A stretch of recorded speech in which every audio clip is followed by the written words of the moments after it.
Sebuah cerita yang berjudul Darwati, wanita pemuja iblis.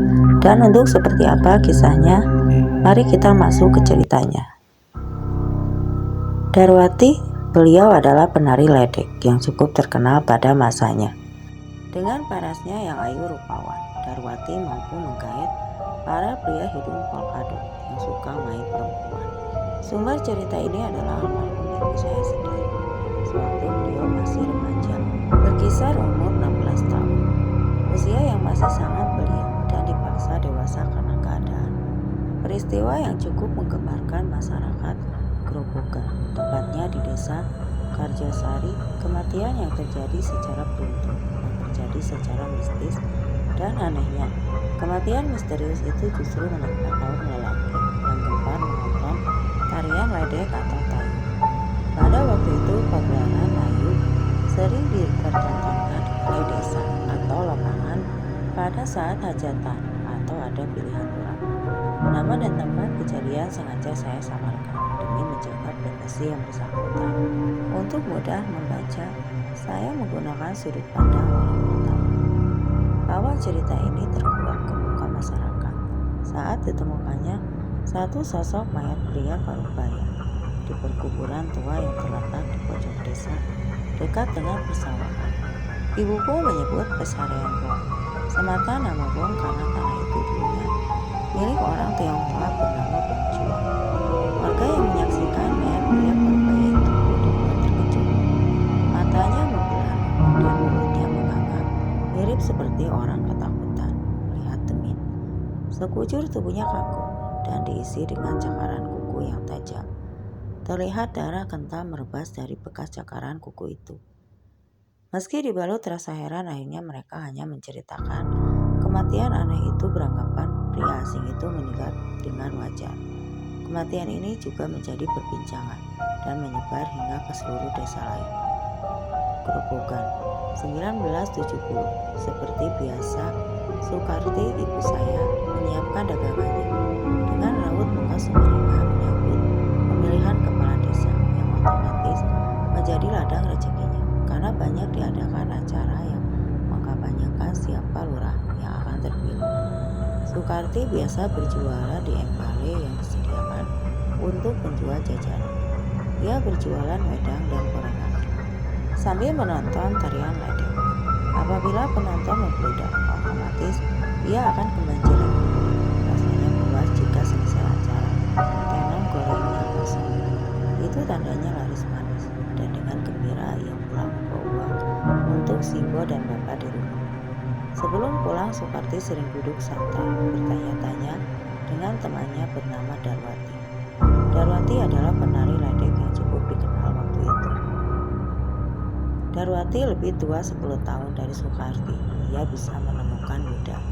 Yudar orangnya cantik, badannya bagus, ditambah kulitnya yang kuning langsung, khas wanita Jawa Keraton. Makanya banyak laki-laki yang tertarik dengan Yudar ini, dan tidak tahu wanginya apa yang dipakainya. Yudar selalu nampak segar dan menggoda wangi bau harum. Entah bunga wangi apa, tapi siapa yang menghirup bau tubuhnya seperti ditarik energi pengasihan yang luar biasa, membuat klieng kepala alias tergila-gila. Sudah lama Sukarti berteman dengan Yudar, tapi tidak pernah tahu asal-usul Yudar dari mana.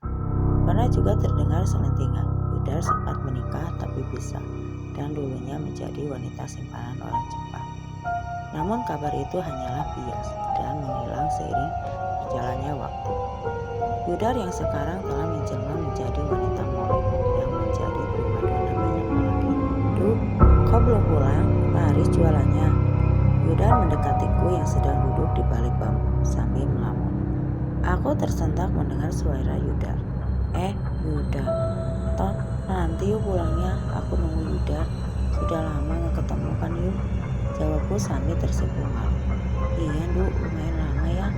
Ini penjajan ya. Yudar memberiku uang mamping 5 perak. Zaman dulu ya sudah banyak. Kalau sekarang sudah langka. Setelah selesai pentas, Yudar sering memberiku uang. Beliau orangnya baik. Atur nuhun yuk, Yudar makin ayu ya. Resepnya apa toh yuk? Wangi lagi, ujarku sambil mencium semerbak wanginya. diiringi desiran angin semilir membuatku ngantuk berat. Aneh ya, jadi kesirap hanya mencium bau wanginya. Ngantuk, Duk. Capek kamu, Dok. Buruan pulang, biar bisa istirahat. Aku terbelalak kaget mendengar suara Yuda. Mataku rasanya berat banget waktu itu. Tapi samar aku melihat bayangan hitam di sebelah Yuda. Tinggi besar, hampir 2 meter. Sontak saking terkejutnya aku saja jatuh terjungkal dari depan bangku. Untung saja Yuda sigap memegang badanku yang mulai tidak seimbang. Matur nuhun yuk, jawabku dengan muka pucat. Ya sudah yuk, aku mau pulang dulu ya. Iya Nduk, hati-hati ya, ujar Yuda. Aku sepercik hal aneh yang aku lihat dari Yuda. Ia tatapannya tidak biasa. Sorot matanya tajam, seolah mengoyak nyaliku yang mulanya biasa berada di persahabatan.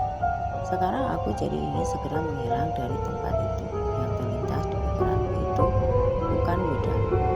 Bergegaslah aku pulang sambil menenteng tenor dan termos. Aku berjalan tergesa-gesa tanpa melirik sedikit pun ke arah Yuda. Tapi dari ekor mataku, aku melihat Yudar hanya berdiri mematung dengan melipat kosong. Ia intinya mirip boneka manekin. Sesampainya di rumah dengan gontai lemah, Sukarti berjalan menuju dapur, menyeduh segelas air putih lalu mendekatnya. Ia menghela napas lega sembari membasuh keringat. Bu, ini uang hasil jualannya. Bapak sama Gendul 5, di mana Bu? Mau ngasih uang jajan buat 5. Alhamdulillah, kelarisan ya Bu. Bapakmu belum pulang, masih di sawah. 5 sedang main di rumah Tino. Terang buka Tino. Ya sudah, istirahat dulu Du. Ibu masak nasi dulu ya, buat makan malam. Nggih Bu, jawab Sukarti lirih. Entah kenapa badannya lemas. Mano koyo kondu katira koyo biasane. Ada apa ya? Kok nak Karti tidak seperti biasanya? Jawab Ibu Kartini. Seraya berjalan menuju ke dapur. Sepulangnya berjualan, Sukarti lebih banyak berdiam diri di dalam ruangan. Ibu membujuknya untuk makan malam. Namun ia enggan keluar kamarnya dan lebih memilih membaringkan saja. Bu Katina masuk ke kamarnya dengan membawa sepiring nasi dan 1 gelas teh panas. Duh, makan ya, Ibu suapin. Dari tadi kamu belum makan. Nanti sakit loh, Nduk, bujuk Bu Katina. Sukarti mengangguk lemah sambil menyandarkan tubuhnya di depan kayu yang sudah merapuh itu. Kamu sakit, Nduk. Pulang dari jualan tadi kelihatan capek. Mau Ibu kerupuk, ucap Bu Katina sambil menyuapinya makan. Sukarti tidak menjawab, dia hanya menenangkan kepala. Sebetulnya yang dirasakan Sukarti bukan sakit biasa. Ia sok melihat penampakan bayangan hitam besar di samping Yudar tadi siang. Selesai makan, Bu Katina memijit kakinya dan menemaninya hingga tertidur lelap. Hujan lebat malam itu membuat jalanan desa Karjosari terlihat sepi dan mencekam. Biasanya ramai dihilir mudik pedagang keliling dan suara anak kecil berlarian. Jalanan kampung itu jarang dilalui kendaraan bermotor, lebih banyak sepeda ontel atau warga sekitar yang hendak ke sawah. Maklum, zaman dulu motor masih minim, apalagi mobil. Bagi uang desa, sepeda sudah jadi barang mewah waktu itu. Lama dari perkenalan, penampilan pria dan wanita berpayung daun pisang berlarian kecil untuk berteduh di sebuah warung yang sudah tutup dari sore. Darwati dengan senyum manja membebaskan rambut panjang yang basah karena percikan air hujan. Sementara itu Budiman, pria yang menyertainya juga nampak sibuk mengeringkan tangan yang basah sambil memperlihatkan pesona Darwati yang sangat cantik malam itu.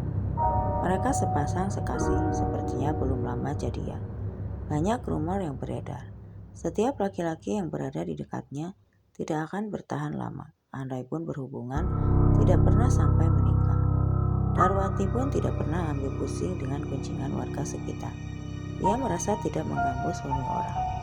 Ia memesona kecantikan yang mampu memikat banyak pria, dari pria hidung belang. Karena itulah dia mampu membeli sawah dan membangun rumah mewah untuk kedua orang tuanya. Kecantikannya memang sangat mempesona, semakin dipandang Ayu sekarang mungkin lebih familiar dengan susuk atau mandi sendang 7 pancuran atau kungkum di air bunga setaman atau membuka aurat, tapi tidak dengan Darwati. Bagi Soekarti, Yudar adalah orang baik, suka memberi uang jajan. Perbuatannya pun juga lemah lembut, tidak pernah berkata kasar setiap ketemu. Yudar selalu menyempatkan diri mengobrol meski sebentar. Soekarti tidak tahu pasti sejak kapan Yudar berubah. Perubahan Yudar begitu kentara akhir-akhir ini. Yudar lebih banyak diam. Ia selalu curiga kepada orang asing. Tapi dalam sekejap, mimik wajahnya berubah drastis ketika laki-laki yang gandrung di dekatnya mulai mencari perhatian. Yudar akan lebih agresif dan terlihat bina, merayu dengan suara yang manja mendayu-dayu. Sikapnya itu justru memantik rasa penasaran dan sulit untuk menjauh darinya.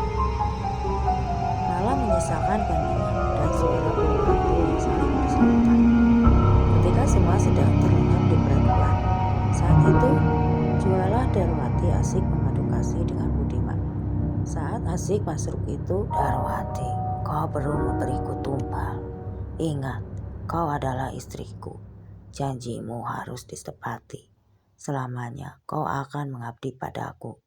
Jika tidak, lihat saja. Tunggu janjiku."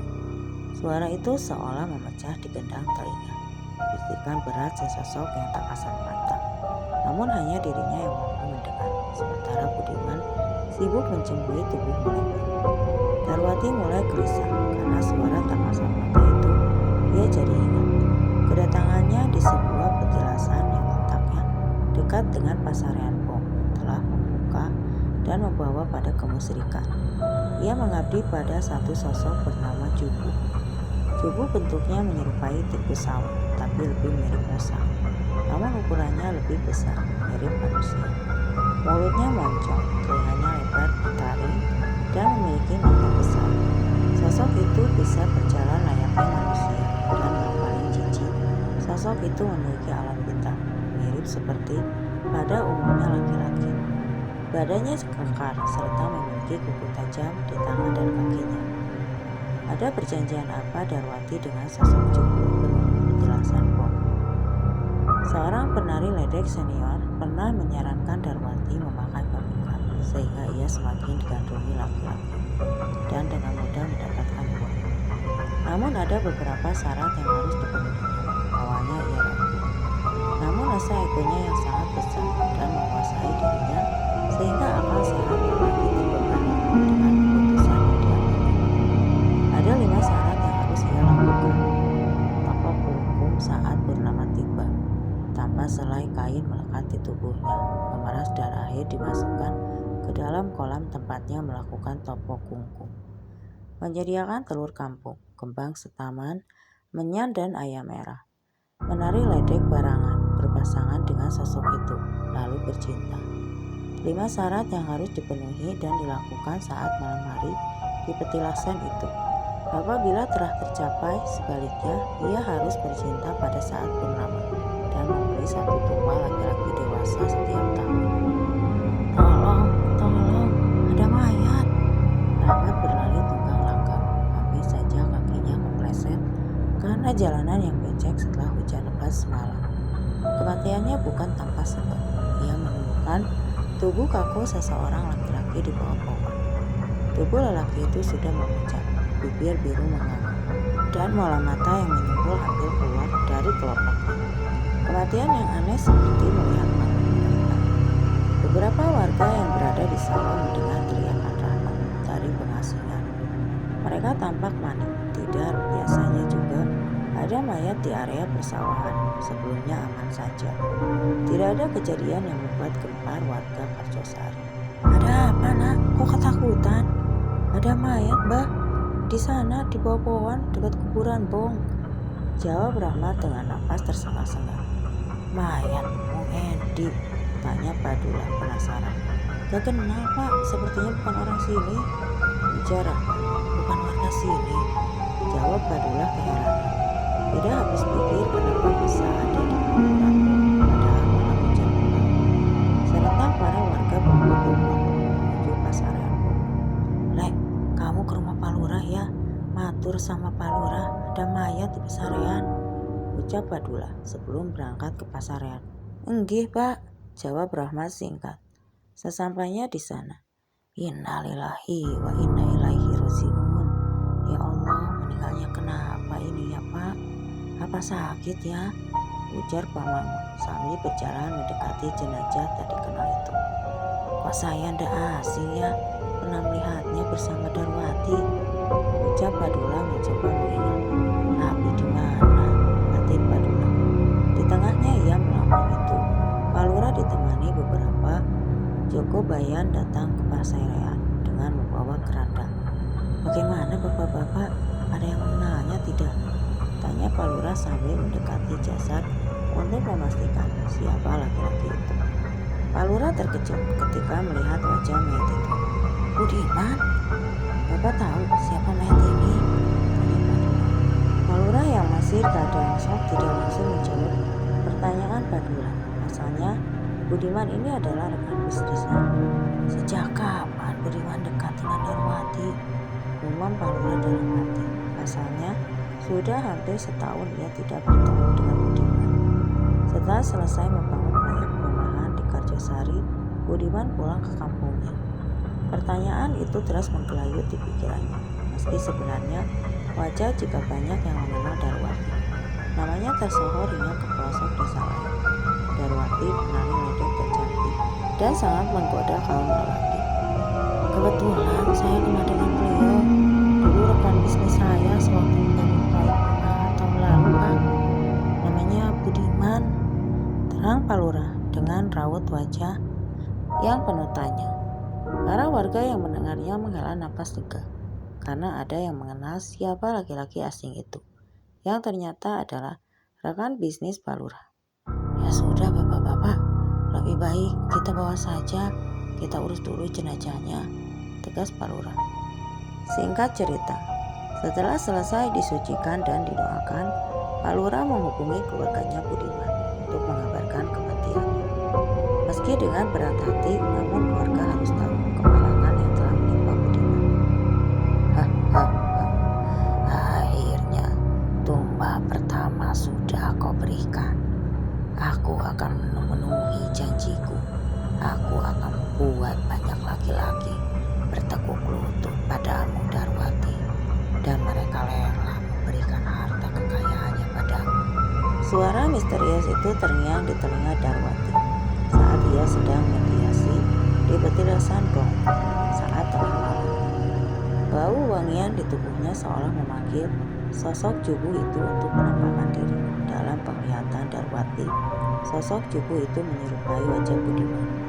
Namun apabila orang lain yang melihat, sosok itu menyerupai tikus, tapi tidak mengerikan.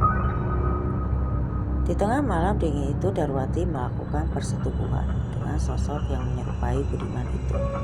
Dari persetubuhan itu, Darwati bahkan sudah memiliki banyak anak. Wujudnya menyerupai tikus-tikus kecil.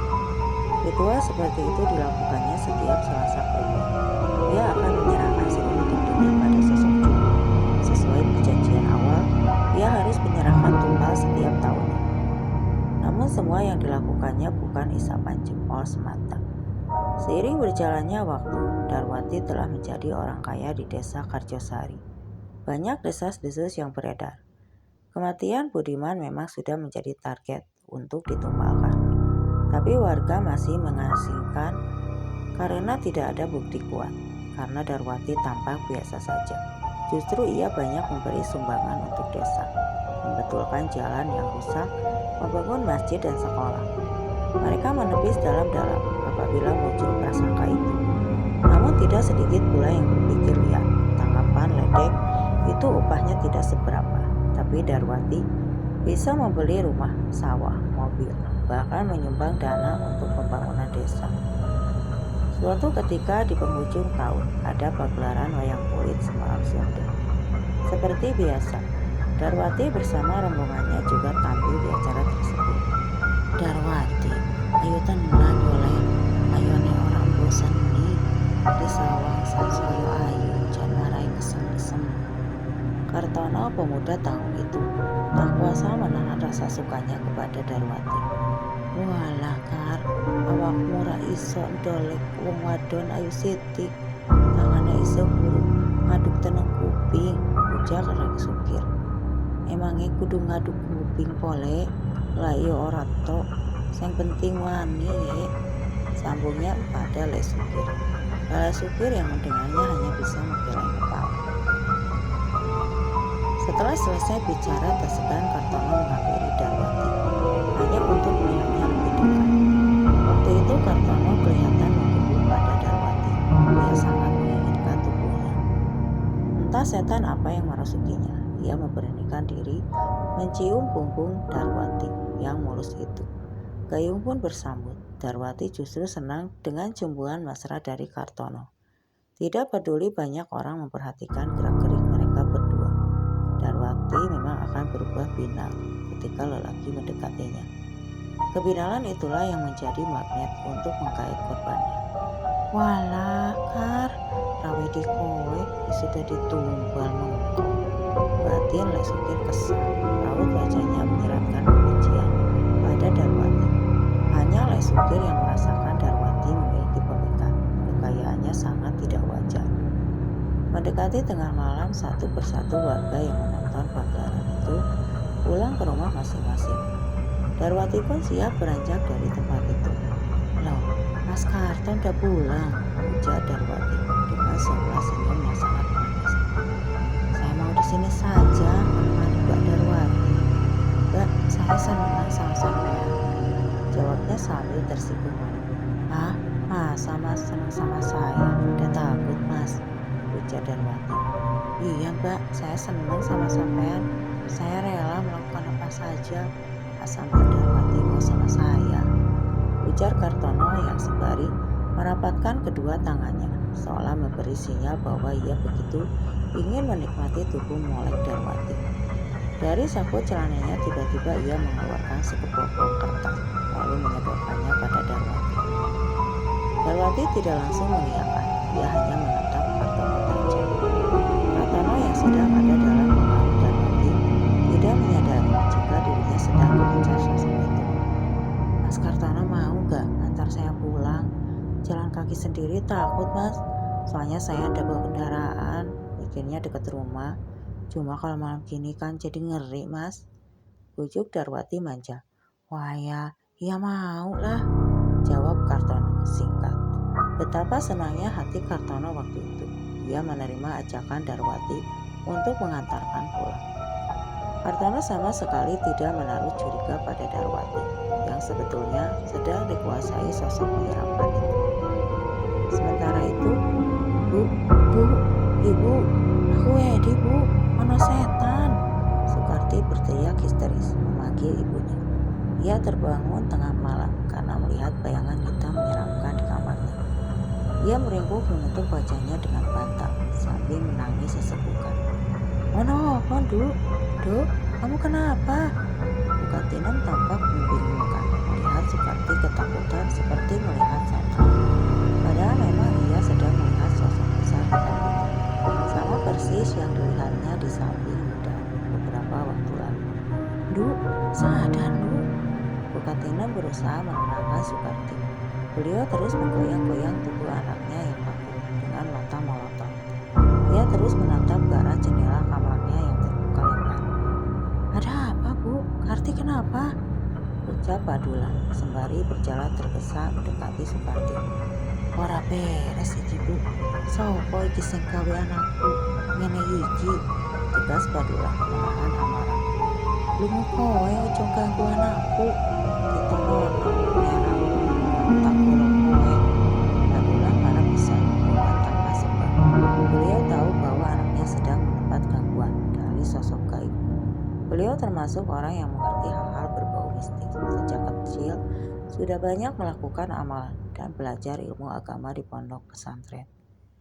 Kata ibuku, kakekku ini pernah menjadi murid seorang kiai bernama pada masa itu. Kalau zaman dulu banyak orang sakti. Kakekku pernah berguru pada Mbah Juko, orang sakti yang konon kabarnya bisa menghentikan hujan saat beliau sedang perjalanan, kata ibuku. Mbah Juko ini bisa menyembuhkan orang sakit. Kakekku menjadi murid Mbah Juko cukup lama. Dari sewaktu beliau masih kecil. Sambil berteriak lantang mengusir sosok itu, Padula mengacung-acungkan koloknya. Bersamaan dengan itu, terdengar hentakan kaki besar di atas genteng rumah. Suara langkah kaki yang berlari kencang karena mendapatkan ancaman. Bisa dibayangkan seberapa besar ukuran kakinya, karena suara hentakannya cukup keras seperti kaki raksasa. Bukatina, Sukarti, dan Tino tampak gemetaran.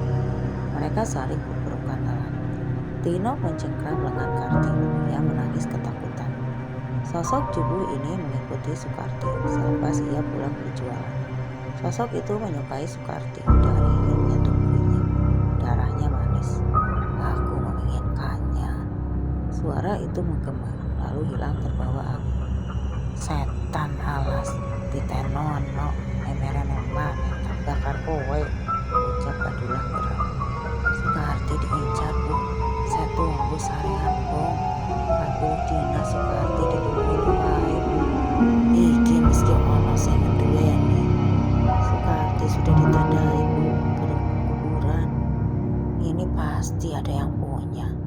Darwati, Du. Yudar sering memberimu uang, tanya Ibu Katinem. Enceh, Bu. Sukarti belum cerita sama Ibu. Habis jualan kemarin, Karti lihat sosok menyeramkan di samping Yudar. Karti takut, Bu, jawabnya sambil menahan tangis. Sejak kapan Darwati bersekutu dengan jin penunggu sarean itu? Gumam Padula yang mendengarkan anaknya menceritakan tentang Yudar itu. Tapi memang kekayaannya juga tidak biasa, dan penemuan mayat yang mati tak wajar itu semakin menguatkan. Penyebabnya adalah yang tak kasat mata. Tolong, ada mayat, Pak, di sarean sana. Seorang anak kecil berlarian. Saking takutnya, nyaris saja terpeleset. Ia menemukan satu sosok mayat laki-laki di dekat petilasan. Kejadian yang sama berulang lagi, hanya saja berbeda waktu. Sehingga cerita orang-orang pun berbondong-bondong. Itu saya. Kartono, walah, dibilang tidak percaya. Lesukir menyesalkan sikap Kartono yang terlalu berani mendekati Darwati. Saat pentas malam itu, Lesukir sendiri tidak mengira Kartono akan kehilangan nyawanya. Sama persis seperti kematian Budiman, wajah Kartono pun tampak pucat, menahan ketakutan dengan mata melotot dan bibir biru menganga. Ini sudah tidak bisa dibiarkan. Darwati dalam dibalik semua ini. Lebih baik kita lapor Padula saja. Kita datangi rumahnya, tegas Padula menahan amarah sambil membawa jenazah Kartono. Para warga bergegas menuju rumah Palura. Palura pun terkejut melihat banyaknya warga yang datang menuju kediamannya. Ada apa ini, bapak-bapak? Jenazah siapa ini? Ujar Palura dengan nada bergetar. Kematian yang terjadi saat purnama, korbannya juga laki-laki. Salah seorang warga membuka kain sarung yang menutupi jenazah itu. Lah, ini Kartono. Tadi malam saya masih melihatnya bersama Darwati. Palura semakin bingung. Kenapa mimik wajahnya seperti ketakutan, mirip dengan kematian Budiman. Saya yakin dalang dibalik semua ini adalah Darwati, Palura. Anak saya Sukarti diganggu sosok menyeramkan selepas Darwati memberinya uang. Sudah beberapa hari ini anak saya sakit demam, terangnya Padula. Kemudian Padula membeberkan sosok menyeramkan yang mengganggu Sukarti. Alibinya semakin kuat ketika Sukarti bercerita melihat sosok itu berdiri di samping Darwati sembari menatapnya tajam. Setelah jenazah Kartono dikebumikan, warga memilih untuk berjaga-jaga di pos ronda. Palura memberi mandat kepada warga untuk mengawasi Darwati saat malam hari saja, untuk memastikan apakah Darwati akan pergi ke petilasan itu setelah mendapat tumbal. Malam itu sekitar pukul 12, Darwati nampak mengendap-endap keluar rumah, lalu menghilang di kegelapan. Seorang warga yang masih terjaga menangkap bayangan hitam berjalan menuju pasaran. Itu pasti Darwati, gumamnya sambil berjalan mendekati. Beberapa warga lain untuk segera beraksi.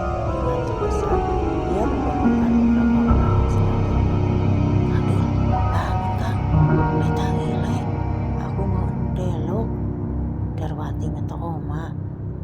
Aduh Neng Sarayen, opo man? Darwati, tanya Badula sembari mengucap matanya yang masih mengantuk. Ince Badul, jawab Kiriman singkat. Lebih baik kita segera ke sana saja. Bapak-bapak, lebih cepat lebih baik. Di tengah malam dingin itu, sekitar 5 orang warga serempak menuju Sarean, hanya berbekal senter kecil. Sesampainya di sana, mereka kebingungan mencari di mana Darwati berada. Karena kondisi petilasan yang gelap, namun dari kejauhan terdengar suara rintihan perempuan yang sedang bersenggama. Suara siapa itu, Pak? Tanya Kirman dengan suara bergetar. Mereka berjalan pelan menuju arah suara itu. Jalan setapak yang dilalui pun semakin menurun hingga mendekati sungai kecil yang terletak di bawah pasaran. Dan sontak mereka terkejut melihat penampakan mereka. Darwati sedang bersetubuh bersama sosok Juni. Tidak selai kain melekat di badannya. Darwati pun tampak menikmati persetubuhan itu. Darwati, teriak Badula dengan geramnya. Darwati yang tidak menyadari dirinya sedang diintai sontak terkejut dan tiba-tiba berteriak histeris, sedangkan sosok itu menghilang begitu saja. Bersamaan dengan menghilangnya sosok itu, Darwati pun terkulai lemas, lalu tidak sadarkan diri. Lalu warga menggotong tubuh Darwati, tapi saat diangkat terasa berat dan berbau amis. Banyak bulu menyerupai bulu tikus menempel di badannya. Sementara dari mulutnya mengeluarkan busa yang baunya menyengat sekali. Warga membawa pulang ke rumahnya. Orang tua Darwati tampak kebingungan, bertanya-tanya apa yang tengah terjadi pada anaknya. Warga pun menjelaskan dengan detail peristiwa yang menimpa Darwati. Sebaiknya Darwati diruqyah saja, Pak, karena jin penunggu Sarean masih bisa mengganggunya, terang Badula. Saya jadi malu dengan lokasi ini. Sebagai orang tua, saya tidak bisa membimbing anak saya dengan baik. Sebetulnya saya juga curiga dari mana dia mendapatkan uang sebanyak itu setiap pulangan delek, ucap Parmedi. Singkat cerita, setelah peristiwa Darwati tidak pernah keluar. Banyak warga yang bertanya di mana keberadaannya. Konon katanya orang tua Darwati mengusingkannya ke rumah saudaranya di desa lain sembari berobat. Dan setelahnya mulai banyak kejanggalan. Hanya dalam hitungan bulan, kekayaannya habis begitu saja. Terjadi kebakaran hebat yang melahap habis rumah dan beberapa kendaraan yang terparkir di halaman. Untungnya saja orang tua dan kedua adiknya bisa menyelamatkan diri. Tapi tidak dengan Darwati. Ia tewas terbakar di dalam rumahnya sendiri. Ternyata selama ini ia tidak dimusingkan, melainkan orang tuanya sengaja membuat cerita palsu karena merasa malu dengan kondisi Darwati yang menjadi gila. Dan cerita pun selesai. Terima kasih untuk yang sudah mampir di channel ini dan mendengarkan cerita ini sampai akhir. Dan sekali lagi terima kasih.